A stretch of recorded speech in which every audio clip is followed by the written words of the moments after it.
talking today with Bill Huyser of Grand Rapids, Michigan, and the interviewer is James Smither of the Grand Valley State University Veterans History Project. Okay, now, Bill, can you start us off with some background on yourself, and to begin with, where and when were you born?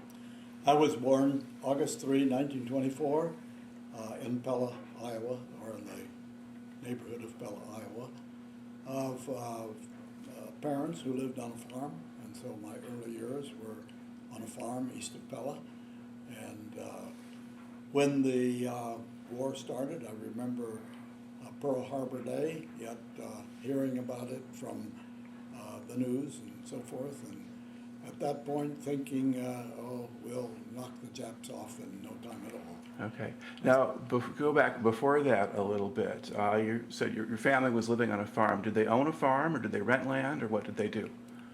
When I was born, they were living on a rented farm. Mm-hmm. Later on, they purchased a farm when I was about 16 or 17, something like that. Okay, so that's getting on into the war years, into the 40s by the time they do that. That's right. Yes. Okay, and I don't know, how hard was life for them in the 30s? Well, it was very hard, although I guess that we didn't realize that it was tough, but it was not only the Depression years, but also drought. So we experienced that on the farm. So a number of years when there was not much of a crop. Yeah. So that was very tough for my folks. And of course those were also the Depression years, which really did not come to an end until the war started, I think. Yeah. Because then people went back to work and there was more demand for more Yeah. things. Sure. Okay, now, before Pearl Harbor happened, were you paying much attention to events in the world, or were you just focused on your own world?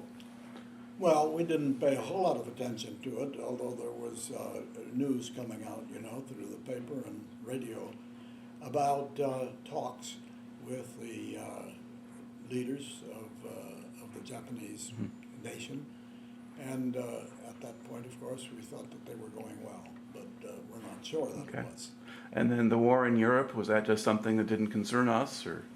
Well, it was something that concerned us because we certainly knew people who were being drafted or enlisting and serving in the European theater. Well, before Pearl Harbor, though, they were. That was before Pearl Harbor, yes. Well, we were building up the military before then, that they weren't in Europe necessarily. I mean, there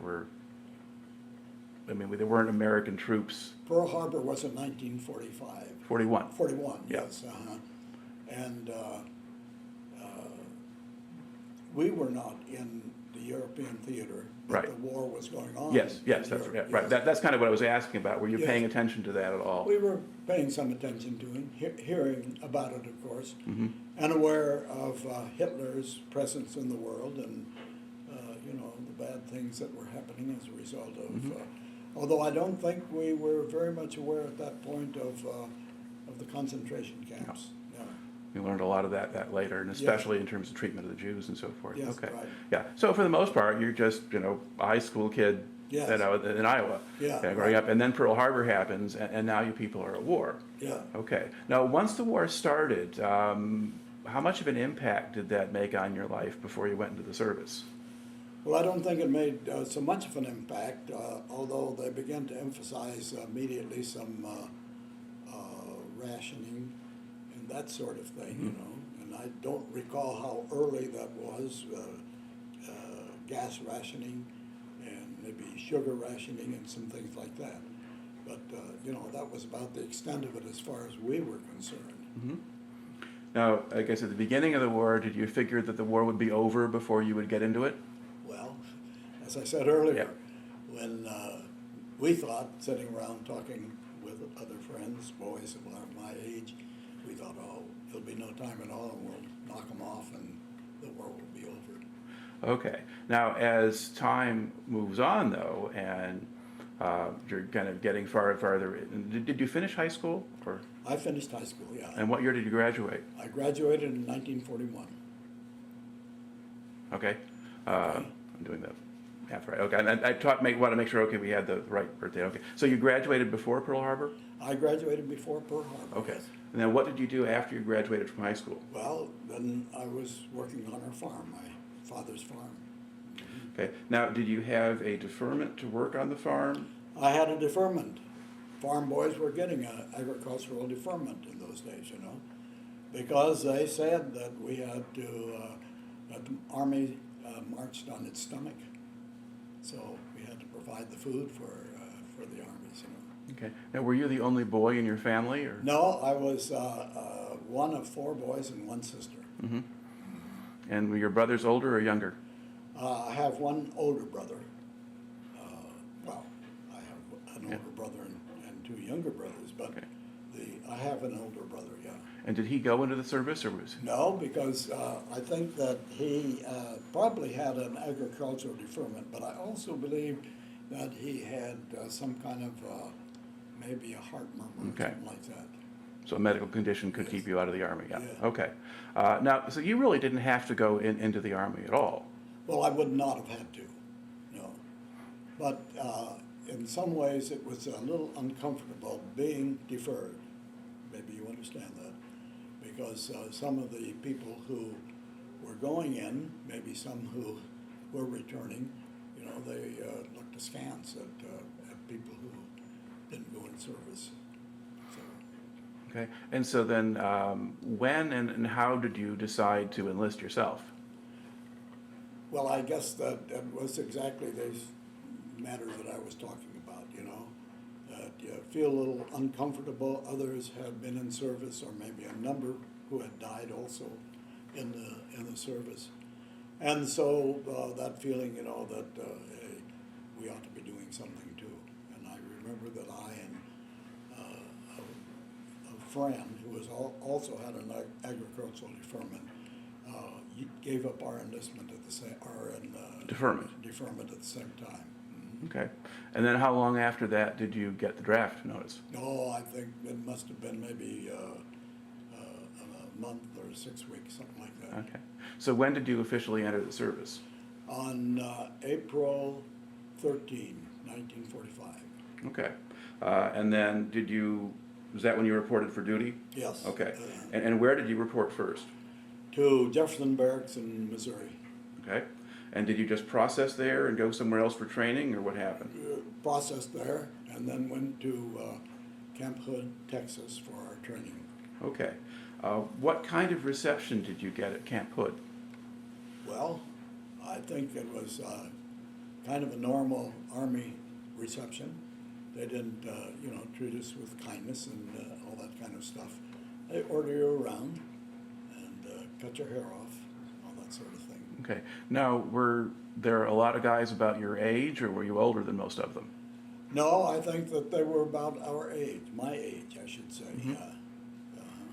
Because there's a certain stage there. We assume draftees are always, 19 or 18 years old or something like that. But they drafted men a good deal older than that in World War II. Well, early on, especially. Yeah. In varying times, but okay. So you're not really standing out as far as that goes. No. Okay. What did the actual training consist of? Well, it consisted of rifle training, learning to shoot an M1 rifle, and a number of forced marches, that kind of thing. You know, you had to be in shape, carrying your backpack and so forth. Or I remember one time, I think it was 20 miles or something like that kind of thing, and had a couple that were overnight, just went through the night, with your rifle and out there, and then of course the marching and learning to march, that was a big part, learning to keep in step and that sort of thing. Okay, and then how much emphasis was there on discipline and the spit and polish stuff? Well, sure, there was that, you know. Every, I don't know if it's every week, but you seem to have a rifle inspection and,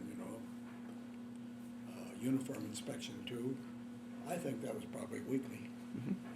Okay, now how easy or hard was it for you to adjust to military life? I don't think it was so very hard, no. I mean, we were used to a fairly demanding physical life on the farm, so as far as that was concerned, it was not a big problem. And getting up early was no problem, so, you know. And what about following orders? Well, I think we followed orders because what was there to do but follow orders, you know? So that was sometimes, you know, irritating, to say the least. So certainly different than family life. Okay. And about how long did that basic training last? It seemed to me that it was 17 weeks, but I could be wrong on that. Okay. So, Now, did you get any kind of more specialized training while you were there, or was it just all marching around and? yes, it was no specialized training. Okay. And now what do they do with you at the end of the training period? Well, I guess just sent us on a furlough and then got us ready to, you know, the next assignment. Okay. So you were not part of any particular unit at this point. You're just in a training company and you That's could be right. sent anywhere to do anything. That's Okay. right. Now, you were there then when the war actually ended? As a matter of fact, I think about the time I began basic training, then the war in Europe ended. Right. Maybe even April 13, I'm not sure. Well, war in Europe ends early May. yeah, so- so- that's right, early May. Right.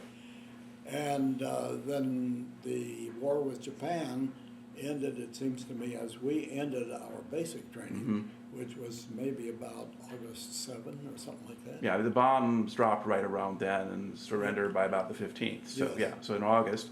Okay. Now, when these things happened, did you think, okay, are they going to send us home? Or what did they tell you at that point? No, I don't think we thought we were going to be sent home. No, in neither case. You know, I don't know what we expected. After all, when the war ended in Europe, there was still the war with Japan. So, but at that point, I'm not sure what expectation. I don't think we expected to be sent home. Okay. What we expected, I don't know. All right. So then you went off, you got your furlough, you report back, and now what do they do with you? Well, now I think we reported back to Fort Riley, or I shouldn't say back to, I think we reported to Fort Riley in Kansas. Okay. And that was the point at which we were then sent out to different places. And we ended up going to California and embarking from there for Japan. Okay. Now, how do they get you out to California? On a train, troop Right. train, yes. And do you remember anything about that train ride? Yeah, I remember the train ride. I just remember going across Kansas, and what a really pleasant ride that was. It was a nice evening, but of course, kind of lonely, not knowing what was lying ahead, you know, that kind of thing. But it was not unpleasant, except the meals were strange. I don't know if you have any vision of this, but when it came mealtime, you traveled through the car, and picked up your canteen, and then got your food, and then you ate it at that end, and then you walked back again to dip your utensils in the barrels of water to clean. So. One way to pick up the food, other way to clean your utensils. All right. And about how long did the train ride last? I think maybe 3 or 4 days. Okay, a little while. All right. Now, you got to San Francisco. Yes. Did you spend any amount of time there, or did they send you out right away? Well, we had a day or two, I think. Remember, we went to visit some people in one of the cities in California that we had some acquaintance with. We visited them, I think, overnight one night, but otherwise it was not long. Okay. Now, did you have people whom you knew traveling with you at that point, with these men who you trained with, or are these people you'd never met? Well, most of them we had not met before, but there were 1 or 2 that were on the train and who had trained with me, Right. too, yes. Okay. All right. Now, how do they get you to Japan? On a boat, on a big ship. They don't call them boats, they call them ships. Okay. And that was a very, impressive experience because On the trip over, we ran into what was called the Okinawa typhoon. And so, can you imagine a boy from the flatlands of Iowa on a ship in a typhoon? And, you know, that was something new, something really different. And as I've said to some people, you know, that ship would go this way, plunging down, and then at the same time it would be rolling like that and like that. So sometimes you wondered if it was going to come back again. But and most of the soldiers became ill on the trip over. So that was my experience too of seasickness. Ah, okay. 'Cause a lot of guys won't admit to getting seasick, but most of them did. Most Okay, of them and did. certainly in a typhoon you do. Yeah. Did you wonder if you were going to survive at all? Well, I sometimes did wonder, you know, could hardly believe that a ship could toss that way, as I said, plunging that way and then rolling that way, that it could survive. Now, what kind of ship was this? Was this like an APA, a big ship, or was it just a Liberty ship or Well, something it like was, that? I think it was a Liberty ship, yeah. It was a troop ship, and I believe they said there were 3,000 troops on it or something. Probably bigger than a Liberty ship if it's got 3,000, but Mm. but a troop, but something, but it's a troop ship, but big enough that it doesn't sink in the typhoon anyway. But, okay, and I guess how long did the typhoon last? It seemed to me it lasted a long time, but I think that probably the total was 3 or 4 days. That's a long time to be in a It is a typhoon. long time. I think the trip over was 7 days, and the first day out was, calm. Mm-hmm.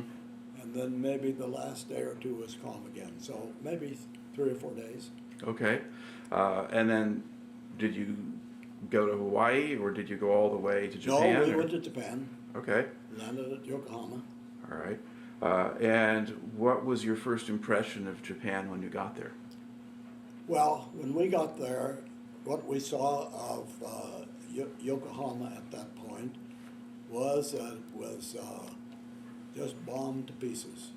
You know, all the buildings, I say almost all the buildings were flattened, you know, and it didn't look as if there were many homes that were intact. Most of them looked to be like shacks people had thrown together from pieces of lumber and fiberwood and so forth. That's the way it looked like to us. Okay. Now, did you sort of camp right there, or did you go someplace else when you landed?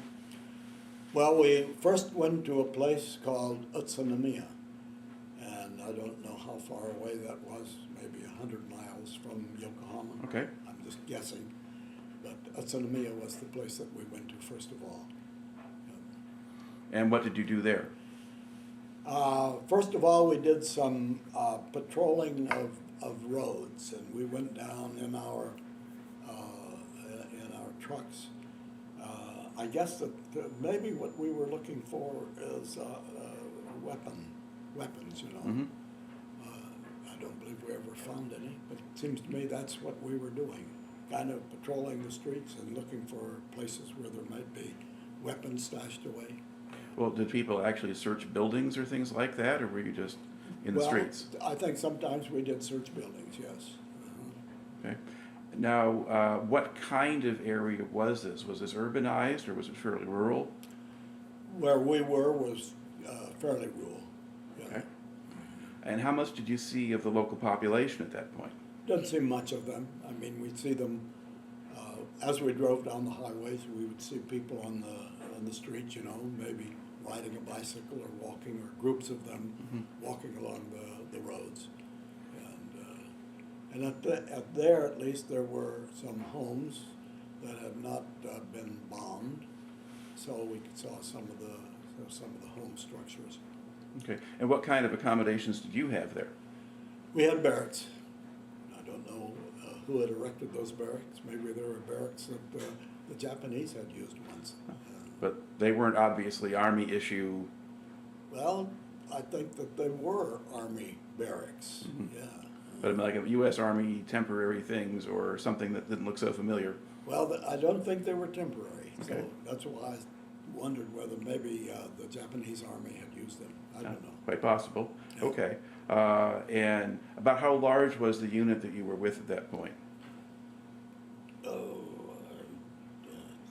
me to say. I would imagine there might have been 900 or something like that. Okay, so it's about battalion sized essentially. Yeah, right.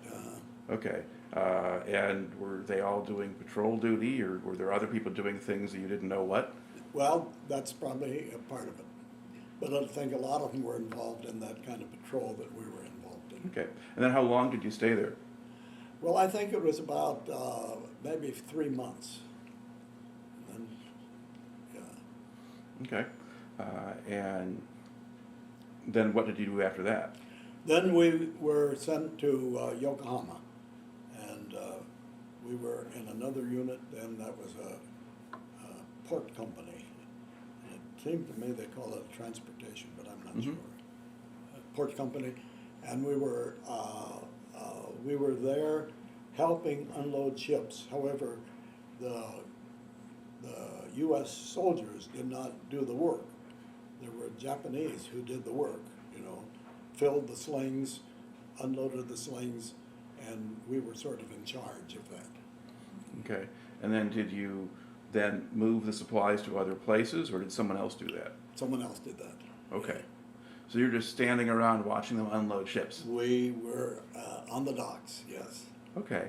Now, were there any signs yet that things were starting to get rebuilt in Yokohama, or did it look the same the whole time you were there?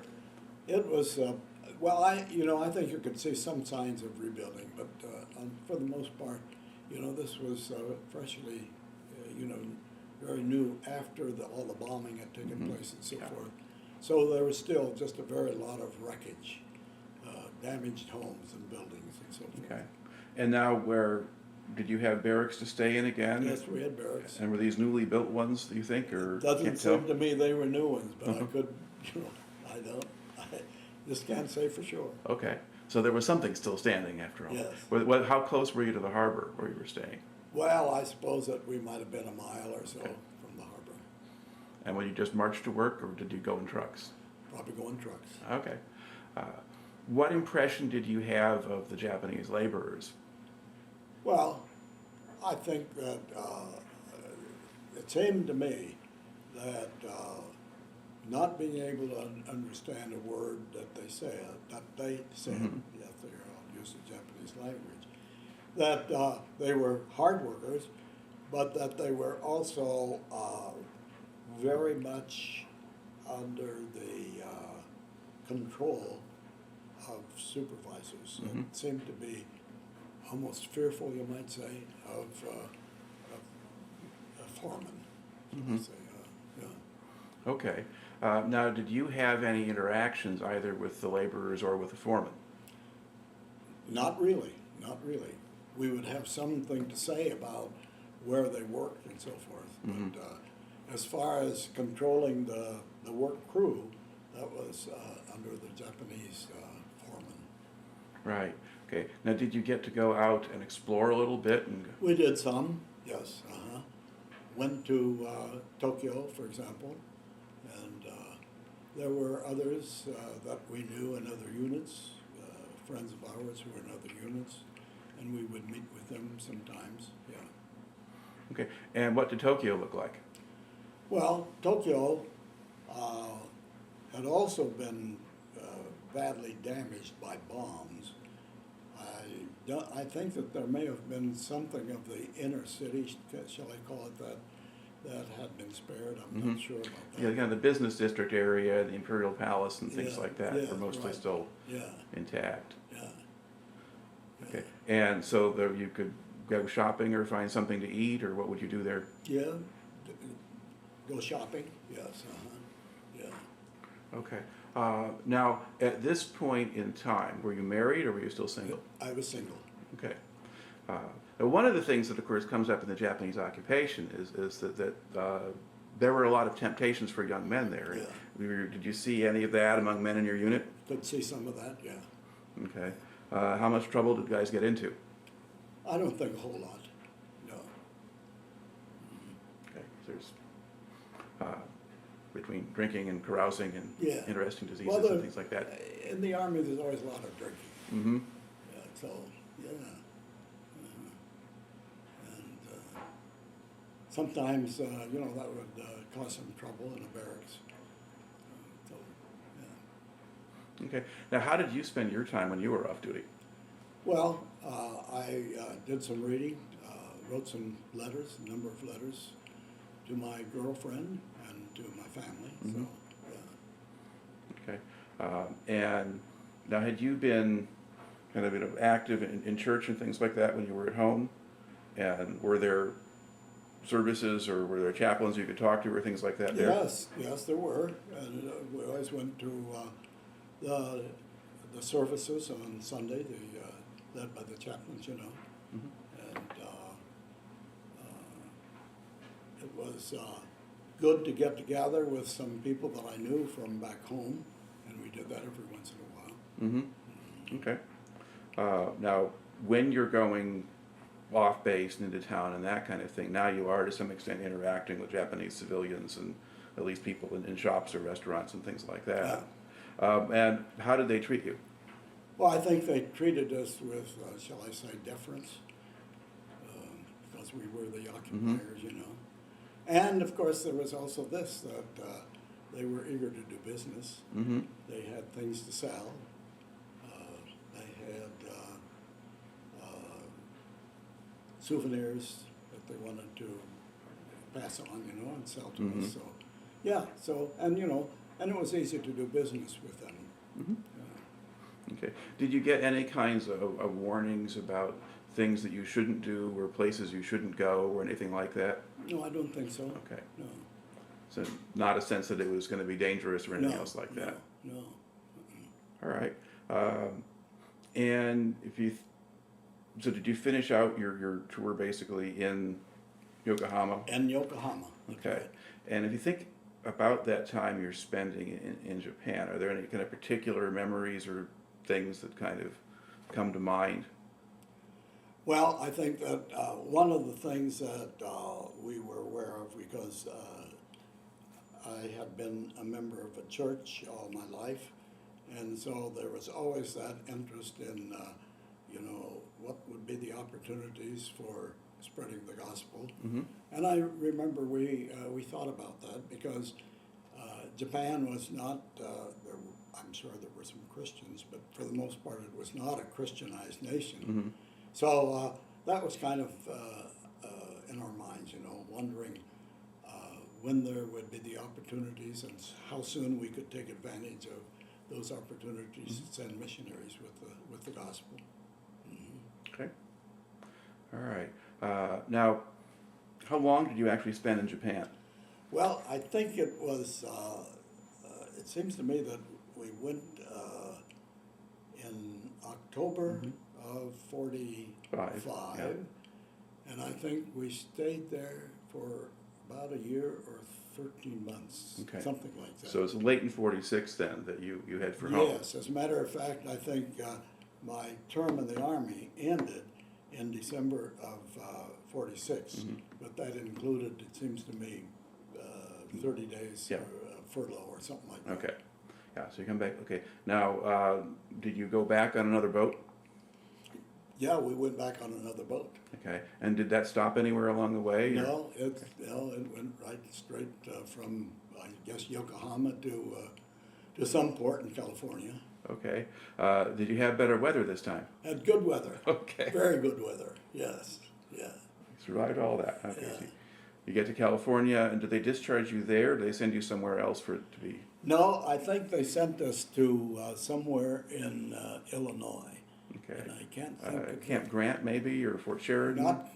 not Camp Grant. It seemed to me it was somewhere south of Chicago, but I can't remember the name. Okay, I'm not sure, because Fort Sheridan's north of Chicago. Yes. That was another processing center. Yeah. But anyway, but basically Chicago area, at any rate, Yes. you get right. your discharge. Somewhere in Illinois. Okay. Yeah. Now, what do you do once you get back home? Well, there was the plan to go to school, and of course, when I came home in October of 1946, it was too late to enroll, say, at Calvin College, where eventually I did go. So then I went back to to Iowa, although I first went to see my girlfriend who lived in Grand Rapids. And then I went back to Pella, and then I guess I just helped on the farm Mm-hmm. until until January of 1947, when I enrolled at Calvin College. Okay. And what did you study there? Well, I was planning to go into the ministry, Okay. and did go into the ministry, so I took the presim course. All right. And basically, did you have different churches then once you were out, or did you do other kinds of things? Well, yes, after I graduated from the seminary, Right. first Calvin College College and and seminary, then I served a number of churches, yes. And were they all in West Michigan, or did you go to some other No, places? the first one was in northern Michigan, cluster of churches up east of Cadillac. Mm-hmm. Among them was Prosper, and that's the church I served for 4 years. Then went to Madison, Wisconsin, where I started a church. And after Madison, Wisconsin, was there 4.5 years, I think. Then I went to Kalamazoo, Michigan, and was in a church there in Kalamazoo for 13 years. Then became a campus minister at Western Michigan University. I forget how many years that was. And what time frame was that roughly? Well, let's see once. Prosper, Michigan, that was in 53, and Madison, Wisconsin, I think, I forget. 57, 8, something like that. Yeah, that was about 6 years. Then went to Kalamazoo and was in a church for 13 years. Then became a campus minister, and I think that was about 9 years. Okay. And then the last 4 years was in a church in Lansing, Illinois. Okay. And that's just south of Chicago. Yeah. Yeah. Okay. Campus ministry, how was that different from the other stuff you did? Well, of course, it's very different because you don't have a group of people whom you work with and through whom you work, but you're just out on the campus and trying to make some kind of an impression on the young folks passing through, huh? So, but that was very, very interesting. And we had some ministry to international students, which was always very satisfying. I remember one particular couple from Nigeria, and then one young fella who we came to know, he was from Iran, and there was a period of time when his money didn't come through. That happened sometimes to international students. And so the Office of International Students asked us to take him into our home. Mm-hmm. So he was in our home for, I think, 10 days or something like that. And then his money came through and went back on campus. But we have maintained a good relationship with this young fellow throughout the years. And as a matter of fact, I was part of his wedding when he married an American girl.